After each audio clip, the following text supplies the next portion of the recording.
తెలంగాణ రాష్ట్ర వ్యాప్తంగా మళ్ళీ అడపాదడపా వర్షాలు కురుస్తున్నాయి. అయితే నవంబర్ మాసంలోకి ఎంటర్ అయిపోయాము. కానీ వర్షాలు మళ్ళీ ఎందుకు కురుస్తున్నాయి? ఉదయం నుంచి సాయంత్రం వరకు కూడా విపరీతమైనటువంటి ఎండ వాతావరణం ఉంటుంది. ఈ భిన్న వాతావరణ పరిస్థితులకు గల కారణం ఏంటి? రానున్న రోజుల్లో వాతావరణ పరిస్థితులు ఏ విధంగా ఉండబోతున్నాయి ఏంటి అనేది కూడా తెలుసుకుందాము. మనతో పాటు వాతావరణ శాఖ అధికారి శ్రీనివాస్ గారు ఉన్నారు. మిగతా విషయాలను ఆయన మాటల్లోనే అడిగి తెలుసుకుందాము. నిన్న తెలంగాణ రాష్ట్ర వ్యాప్తంగా చూసుకుంటే పలు జిల్లాలలో మనకి మోస్తరు వర్షపాతం నమోదయ్యింది. హైదరాబాద్ నగరంలో కూడా సాయంకాలం సమయంలో ఒక్కసారిగా వాతావరణం మారిపోయి కుండపోత వర్షాలు కూడా కురిశాయి. ఇందుగల కారణం ఏమంటారు? మనకి అక్టోబర్ 16వ తేదీ నాటికి మనకి నైరుతి ఋతుపవనాల తిరోగమనం పూర్తి అయిపోయింది. ఈశాన్య ఋతుపవనాలు ప్రవేశిస్తాయి. ఈశాన్య ఋతుపవనాల్లో మెయిన్గా మనకి తమిళనాడులో వర్షాలు పడతాయి. అలాగే ఈ అక్టోబర్, నవంబర్, డిసెంబర్ మాసాలు మనకి సైక్లోన్ సీజన్ మనకి ఏప్రిల్ అండ్ మే, అలాగే అక్టోబర్, నవంబర్, డిసెంబర్. ఈ సమయంలో మనకి బంగాళాఖాతంలో ఏర్పడిన అల్పపీడనాలు తుఫాన్లుగా మారడానికి అనుకూల వాతావరణం ఉంటుంది. సో జనరల్గా మనకి అక్టోబర్, నవంబర్ మాసాల్లో 1-2 తుఫాన్లు రావడం అనేది సాధారణం. సో అట్లాగే మనకి మొన్న ఈ మెంథా తుఫాను రావడం జరిగింది. ఈ మెంథా తుఫాను వల్ల మళ్ళీ మనకి అక్టోబర్ 16కి మనకి ఋతుపవనాలు వెళ్ళిపోయినప్పటికీ ఆ తర్వాతే వెంటనే ఒక లో ప్రెషర్ ఏర్పడింది. అదైతే పెద్దగా బలపడలేదు. దానివల్ల కానీ 3-4 రోజులు మనకి క్లౌడీనెస్, వర్షాలు పడటం జరిగింది. వెంటనే మళ్ళీ ఈ మెంథా తుఫాన్ అనేది రావడం, దీని ద్వారా మళ్ళీ మరొక వారం రోజుల వరకు మనకి ఈ rains, heavy rains, extremely heavy rains, ఇట్లా మనకి టోటల్గా అక్టోబర్ నెలంతా కూడా ఈ రెయినీ డేస్ కంటిన్యూ అయిపోయాయి. దీనికి తోడు మనం ఇప్పుడు ప్రత్యేకంగా ఈ ఏడు చూస్తున్నది ఏంటంటే టెంపరేచర్ల పెరుగుదల అనేది సాధారణం కంటే ఎక్కువ ఉంటుంది. నార్మల్గా మనకి ఇప్పుడు వింటర్ సీజన్లో ఉండాల్సిన టెంపరేచర్ల కంటే ఇప్పుడు గరిష్ట ఉష్ణోగ్రతలు మ్యాక్సిమం టెంపరేచర్లు చూసుకున్నట్టయితే 2 నుంచి 4 డిగ్రీల వరకు ఎక్కువ ఉన్నాయి. అలాగే మినిమం టెంపరేచర్లు చూసుకుంటే 1 నుంచి 5 డిగ్రీల వరకు వివిధ ప్రాంతాల్లో ఎక్కువ నడుస్తున్నాయి. ఇట్లా టెంపరేచర్లు ఎక్కువ ఉండటం వల్ల మనకి మాయిశ్చర్ సప్లై అనేది కంటిన్యూస్గా ఏదో ఒకటి సిస్టమ్ మనకి ఉండటం వల్ల ఇటు అరేబియన్ సీ నుంచి ప్రస్తుతం మనకి వెట్ ఫ్లో అనేది వస్తుంది. అంటే తేమ గాలులు అనేవి చేరుకుంటున్నాయి. దానికి తోడు టెంపరేచర్లు మన దగ్గర ఉండవలసిన దానికంటే ఎక్కువ 30 నుంచి 34 డిగ్రీల వరకు టెంపరేచర్లు ఉండటం వల్ల నిన్న సాయంత్రం కూడా చూసాం మనం సిటీలో ఉన్నట్టుండి పెద్దగా ఒక గంటన్నర సేపు క్యూములోనింబస్ మేఘాల వల్ల వర్షం పడటం. క్యూములోనింబస్ మేఘాల వల్ల నవంబర్లో వర్షం పడటం అనేది అసాధారణం. కొంచెం అలాగే అసాధారణ విషయాలు వస్తున్నాయి. వీటికి మనం ముందుగా ప్రిడిక్ట్ చేయడానికి అవకాశం ఉండదు. ఎందుకంటే ఇప్పుడు మనకి దగ్గరలో సినాప్టిక్ సిస్టమ్స్ ఏమీ లేవు. గ్రాడ్యువల్గా మనకి నైట్ టైంలో క్లౌడీనెస్ తగ్గిపోయి ఈ మినిమం టెంపరేచర్స్ అనేవి ఫాల్ అయ్యి మనకి శీతాకాలం ప్రవేశించాలి. కానీ ఇటువంటి పరిస్థితుల వల్ల మనకి ఇంకా క్లౌడీనెస్, అట్లాగే ఈ రెయిన్స్ అనేవి కంటిన్యూ అవుతున్నాయి. అయితే ఉపరితల చక్రవాత ఆవర్తనం పరిస్థితి ప్రస్తుతం ఏ విధంగా ఉంది? అల్పపీడనాలు ఏమైనా ఏర్పడడం జరిగిందా? మనకి ఈ బంగాళాఖాతంలో ఒక అల్పపీడనం ముందుగానే మనం అది ముందు నుంచి చెప్తున్నాము. అది మన వైపు ప్రయాణించే అవకాశం లేదు, ఇటు బంగ్లాదేశ్ వైపు వెళ్ళిపోతుందని. సో అది బంగ్లాదేశ్ వైపు ఆల్మోస్ట్ బంగ్లాదేశ్ కోస్ట్ దగ్గరలో ఉంది. దానివల్ల మనకి పెద్దగా ఏమీ రెయిన్స్ పడే అవకాశం లేదు.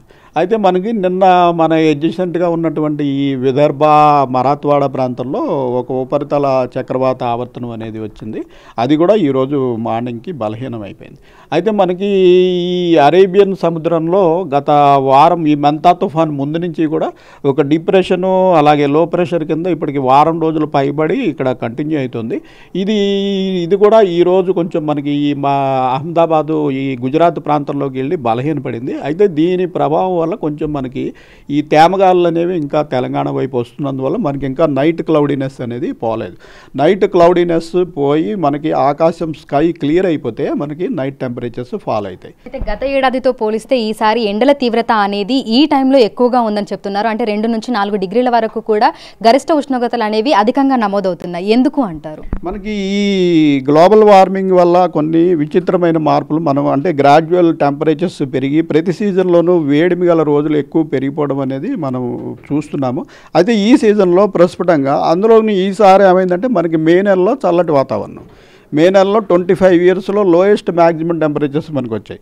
దానివల్ల మనకి తర్వాత జూన్ జూలైలో వర్షపాతం కూడా తగ్గిపోయింది. మెయిన్గా మనకి ఏప్రిల్ మే నెలల్లో హై టెంపరేచర్స్ ఉన్నప్పుడు వాటి వల్ల మనకి ఎక్కువ మన కోస్ట్ సమీపంలో అల్పపీడనాలు ఏర్పడటం అవి ఉంటాయి. ఈ మే నెలలో టెంపరేచర్స్ లేకపోవడం వల్ల ఆ ఫ్యాక్టర్ ఇది అయింది. తర్వాత మనకి మాన్సూన్ సీజన్లో కూడా గత మాన్సూన్ సీజన్ బట్టి కంటే ఈసారి మాన్సూన్ సీజన్లో టెంపరేచర్స్ పెరుగుదల అనేది ఎక్కువ ఉండటం వల్ల ఈ మాయిశ్చర్ లభ్యత ఎక్కువ ఉండటం వల్ల ఎక్కువ రోజులు మనం సినాప్టిక్ ఫీచర్ లేకపోయినా ఈవినింగ్ టైము క్యుములోనింబస్ మేఘాల వల్ల ఎక్కువ వర్షపాతం చూసాం. అలాగే ఇప్పుడు మనకి నవంబర్ నెలలో కూడా నిన్న కూడా మనం క్యుములోనింబస్ మేఘాలు సిటీలో కూడా ఉరుములు మెరుపులతో కూడిన జల్లులు చూసాం. వీటన్నిటికీ ఏంటంటే టెంపరేచర్లు అనేటివి ప్రతి సీజన్లోనూ కూడా గత సాధారణ టెంపరేచర్ల కంటే 2 నుంచి 3 డిగ్రీలు అట్లా ఎక్కువ ఉంటున్నాయి.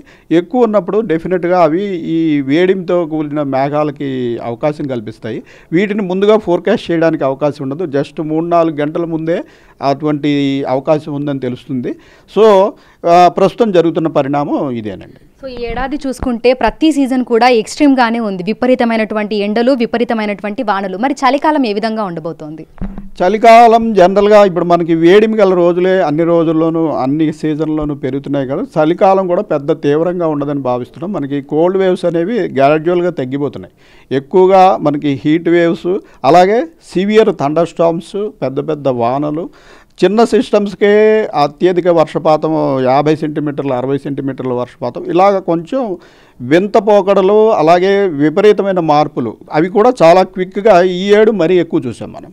సో ఈ పరిణామాల దృష్ట్యా ప్రస్తుతం ఈ ఏడు మనకి చలి అంత తీవ్రంగా ఉండదని భావిస్తున్నాం. మనకి ఇంచుమించుగా నార్మల్ రేంజ్లో కంటే దానికంటే కొద్దిగా తక్కువగా తప్పించి విపరీతమైన హీట్ వేవ్స్, అత్యధిక చలి ఉంటుందని ప్రస్తుతం భావించడం లేదు. సో ప్రస్తుతం చూస్తే తెలంగాణ రాష్ట్ర వ్యాప్తంగా కూడా భిన్న వాతావరణ పరిస్థితులు అయితే కనిపిస్తున్నాయి. గత ఏడాదితో పోలిస్తే ఈ ఏడాది వాతావరణంలో అనేక మార్పులు వచ్చాయి. ప్రతి సీజన్లో కూడా ఎండల తీవ్రత అనేది అధికంగా ఉంటుంది. ఇక ఈ ఏడాది వర్షాకాలంలో ఆశించిన దానికంటే ఎక్కువగా అధికంగా వర్షపాతం కూడా నమోదయ్యింది.